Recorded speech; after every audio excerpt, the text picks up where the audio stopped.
Okay, thanks Nicola for taking us through where we're at in the process and how to influence.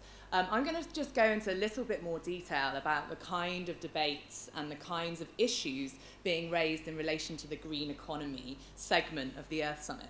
But before I do that, I'm just going to give you a broad overview of what actually is this summit going to focus on. Sure, it's going to focus on the green economy. That is one of the thematic focus areas. But in actual fact, governments got together last December, and after this was the result of a sort of 2-year process of arguing in the corridors, but at the General Assembly they agreed that the summit would have 3 objectives and 2 themes.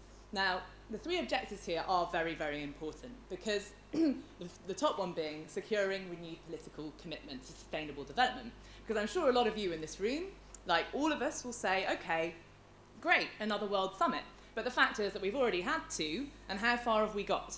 Well, I would say that we have actually got further than we would have got without them. But of course, there has been an implementation issue and an implementation gap in terms of the commitments made at a global level.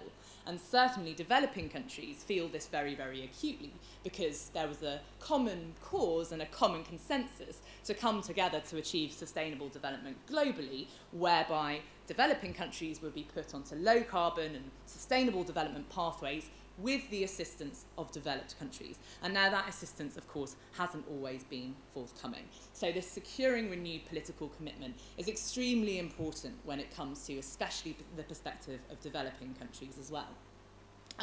Assessing progress, of course, that is also linked to the political commitment issue. How far have we actually got? Where are the gaps? What needs to happen to help us go further? And then another third objective is this addressing new and emerging challenges. Now that might seem quite nebulous at the outset, but in a way, whilst a lot of the challenges that are emerging are not necessarily new, they're occurring simultaneously in a way that makes it more of a challenge and more difficult to deal with them all at the same time. So for example, we've faced a huge economic crisis, which many of people could have predicted a decade ago, but it's happened alongside other resource scarcity crises, biodiversity crises. We're seeing an alarming rate of species extinction. We're looking at it alongside a crisis of deforestation, for example. All these challenges are occurring simultaneously. So it's about addressing them now, perhaps through this new lens of security as well, which Felix mentioned earlier. And then you have the underlying themes. Now, the green economy in the context of poverty eradication and sustainable development. That might seem quite convoluted as a theme, and we've obviously rather conveniently shortened it to the green economy. But it's important to recognise the poverty eradication and sustainable development components of the green economy so that it's seen as more of a holistic approach to ensuring sustainable development globally. And again, you can see here the slight compromise between developed and developing country actors. Green economy is something that, of course, developed countries are extremely excited about because there is this sort of idea, perhaps, that you can, get a new green world just for free almost. So you suddenly reorientate your economy to green things, and the problem is solved. However, developing countries see it rather differently. They see obviously everything through this prism of poverty eradication and the ultimate quest for sustainable development, which has the 3 pillars of economic, social, and environmental at its heart. And then alongside this, which actually will influence some of the conversations, no doubt, today on the green economy, you have the institutional framework for sustainable development, which is seems very dry and jargonistic term, but effectively that means, okay, so how do we globally actually achieve and govern sustainable development? We may talk about coming together and having common cause and the global commons, but what kinds of institutions do you actually need to make that happen? We currently, for example, have a widely recognised rather weak UN agency on the environment, for example. UNEP does some fantastic things, but it doesn't have particular clout compared to UNDP, which has billions of dollars of budget, whereas UNEP has a couple of $100 million, perhaps. So looking at what kind of institutions we need, what kind of mechanisms we need on a global level, which in turn will inform the debates on the green economy.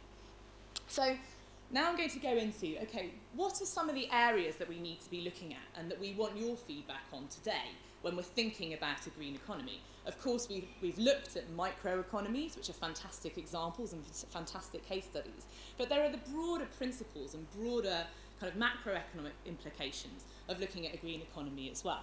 And so I've sort of broken those down, looking at, for example, the Secretary General's report, which was released for the first preparatory meeting, and some of the issues that were raised in there as well. So sort of broad area is this internal externalities debate, which is most of you in the room will be familiar with. Again, a little jargonistic, but effectively getting prices right. So how do you actually incorporate the true environmental costs of the services that ecosystems provide into prices, into your economy? A fantastic report by UNEP, the Economics of Ecosystems and Biodiversity report, that if you haven't read yet, you all should, actually suggests that if the world's major firms were made to take into account the sort of free goods that they get from ecosystem services, most of them overnight would become unprofitable.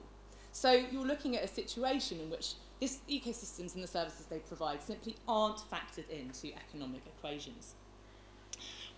In terms of getting the price right, how do we do that? What role does ecological taxation play, for example, in discouraging environmental bads, such as pollution, and encouraging greater efficiency? So the most obvious example of that globally are the debates around a global carbon tax that would obviously increase the cost of doing business in a carbon-intensive way. But alongside taxation, what role do dividends play? It's all very well to tax bad environmental behaviours, but how are you rewarding positive environmental behaviours? Do you get some kind of rebate for the fact that you are being proactive and proactively investing in environmentally sensitive and environmentally enhancing economic activities? So a good example of that, of course, is the feed-in tariff. So actually providing an economic incentive for people to produce renewable energy. Okay, the second area, which often prompts a lot of debate and the more philosophical kinds of arguments, is this whole notion of measurements and indicators of success.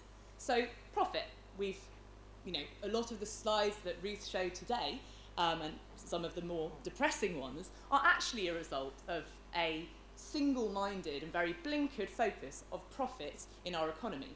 The principles that govern investment and the principles that govern financial practices simply don't have the space to think about social and environmental concerns. As a stockbroker, you don't think, how is my investment here going to affect a family somewhere in Africa? If you don't think, how is my investment there going to affect forests? That's not the kind of decisions that you're making. It's simply looking at the profit balance on a spreadsheet. How do we start to move beyond that? And building that up in terms of the way that we measure progress economically as countries, how do you move beyond GDP? We've long recognised that GDP is one of the most regressive in some ways, or limiting indicators of progress and success. And in actual fact, many of the things that drive up GDP have extremely negative impacts on the environment and can indeed have negative impacts on social progress. So, for example, subsidies for extraction, for mining, for the consumption of fossil fuels. We're all familiar with this, these kinds of subsidies that create markets and boost up GDP while simultaneously having negative impacts on our environment. And of course, we've also all seen, I'm sure, those graphs that suggest that at a certain point, the relationship between GDP and happiness becomes completely static. We'd achieve a certain level of GDP, and it has no effect on our happiness. So what are we actually striving for as societies? What outcomes do we actually want? Because it obviously seems that GDP is not really indicating where our true values lie in many respects. And there have been some interesting studies done by the New Economics Foundation. If you look at Bhutan, for example, they've done away with GDP altogether, and they measure gross national happiness, which is perhaps a lesson that we can be learning lessons from them. Interestingly as well, Sarkozy has set up a commission on the measurement of economic performance and social progress, which is a rather jargonistic way of saying, can we measure things other than GDP? And getting lots of important people to get together to discuss that.